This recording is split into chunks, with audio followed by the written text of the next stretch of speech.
On my No Evidence for God video, I got spam asking 4 different people the same question.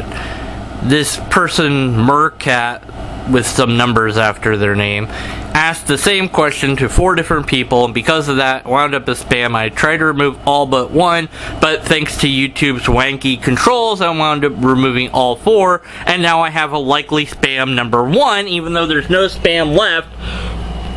Why? Why is this so broken? But YouTube's more concerned with making social justice their mantra and firing people for memos than they are with fixing YouTube. I mean, Google is. Not Google's YouTube, but whatever. Look. And also demonetizing people and censoring people in other ways. Because that's way more important than fixing basic stuff. Alright, anyway, so the question was if there was enough evidence to show that the Judeo-Christian God, I can't words, Christian God existed and was morally perfect, would you pursue a relationship with him? There'd have to be a significant amount of evidence to show that. The problem with the morally perfect part is that plus the pursuing a relationship in order to gain salvation are mutually exclusive. You can't have both. Unless you could somehow show that pursuing a relationship with somebody is to gain something else is morally better than every other moral that's out there. And you'd also have to know what God's ethical system was. But why do I or anyone else have to pursue a relationship in order to gain something from this deity?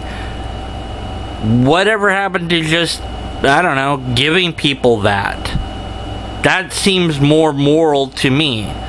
So just everybody has salvation. Or rather than pursue a relationship, you have to do good things. How many good things? Well, then you'd have to quantify that.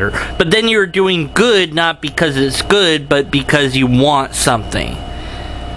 So that still wouldn't be as good as just look, do good because it's good, and then this whole reward punishment system just makes it immoral.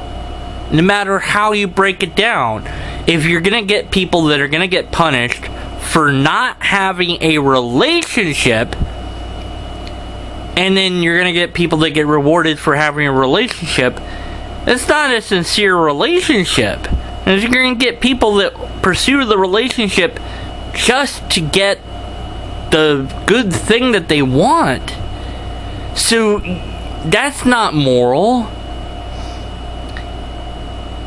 Why would you need that? Why would God need that? See, it's not a God need, that's a human need. So that's a human construct of God. If there was evidence of God, then I could explore whether or not it had decent morality and whether or not it had good ethics. But there's no evidence. And then in the hypothetical, if there was evidence of that particular God, I don't see how it could also be that there's evidence that its morals are superior or objectively better, because it requires you to do X to get Y. And if you don't, then horrible, terrible things. So it's an appeal to a bribe, and it's an appeal to a threat. I don't see how that could be morally good in any way.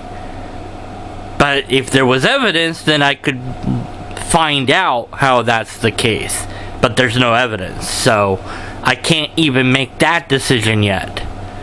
Based on what I know of what the Bible says about God and what Christians and others have said about this particular God, based on those things, which is the only things I can base anything on, it's not a moral God. If it existed, but there's no reason to think it did. A real benevolent God wouldn't require anyone to do anything.